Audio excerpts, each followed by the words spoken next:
Let us calculate the self-induction of a solenoid. The topic is self-induction. So you have a solenoid. It is connected to a battery. The battery is providing voltage, because of which current is coming. So if you see, let me draw a table. Initially, you know this point that when current passes through the solenoid, you have a current carrying conductor around which a magnetic field will be created. This we have studied in the previous chapter, magnetism we have studied. So initially, when there is no current, no lines will pass through, the magnetic field line will be like this, and if there is no field, there is no flux. Flux, by the way, how do you get?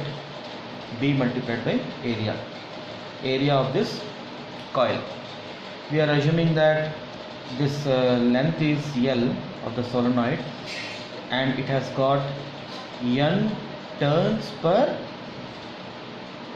1 meter length. So what does this mean? N turns per 1 meter length. If it is L meters, you get total number of turns. This is total number of turns. Okay, note the difference between small n and capital N. Now when you pass some current, let us say some current is passed, 0.5 amps is passed. Now immediately when it is passed, some magnetic field will be created in the solenoid. Let us say one line is created. So associated flux is there. Some value will be there. This one line multiplied by this one line will correspond to some Tesla multiplied by area. Some flux will come. Definitely it is not zero. If it is not zero, there is a change of flux. If there is a change of flux, an induced EMF will be created as per Faraday's law. It will oppose the original motion. In whatever small way. Let us say you are increasing the current. Now you sent 1 amps, you are increasing the current to the battery. So instead of one line, now there are two lines. Some other flux is there here now. This is a different value now. If I call this value some phi1, let us put some value here. If it is 5, now let us say it is now 10. The area is constant. What is changing is this magnetic field line. Again there is a change in flux. Again there is an additional induced EMF. And so you keep on increasing current, there is a change in flux, and there is a change in field, there is a change in flux. And because of change in flux, there is an induced EMF which will try to oppose the motion. So this is the concept of back EMF which we have studied earlier. So if the current is flowing like this, you can see it is in, if the current is going like this, it is coming like this, it is going like this and like this. Okay, so it is in the clockwise fashion, is it? Yeah, it is in the clockwise fashion. It is coming like this, going. It's in the clockwise fashion. So EMF will be in the opposite direction. It will try to oppose the motion. Okay, so here what happens is, this battery has a set voltage. So for this set voltage, current, let us say you know the value of resistance value is given. So we can V is equal to IR, we can always find. You know the voltage of the battery, DC supply. Resistance you know the value of I. Let us say that 5 amps of current has to be transferred. Now with this voltage, you will never be able to transfer. Why? Every time some current is created, some magnetic flux field is created, because of which flux is changing, and there is an opposing EMF.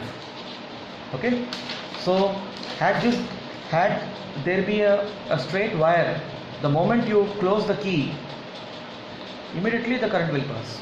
Now because of this, solenoid, there is a induced EMF because of its own magnetic field. Okay, so this is the concept of back EMF which we have studied. Now if you see here, in this case, the B of a solenoid is, the value is mu naught N I, where I is the current, N is the number of turns per meter length. So if you want to calculate the associated flux, how much you get? This multiplied by the area. Okay, now this is for one coil. So for total number of coils, this is for one turn, so total number of turns is N. Okay, so flux is equal to mu naught N I A, but what is this? It is NL. So this becomes mu naught N square L A into I. Okay, we have noticed here that this flux and this current and flux are related. You're changing flux, you're changing current, there is a change in the flux. Or you can say that the flux is proportional to I, because initially when the current will be less EMF will be induced. When you are increasing the current, more EMF will be induced, more opposition will come. The more opposition is coming only because we have studied that to satisfy the law of conservation of energy. Okay, that is why it is in the opposite direction. So this flux which is proportional to I must be some constant of proportionality into I, isn't it? Now this constant of proportionality, we are calling it as coefficient of self-induction. It's also called self-inductance. If you want to get the dimensions, this is B multiplied by area, this is I, so you can get the dimension by doing phi by I. This is B multiplied by area.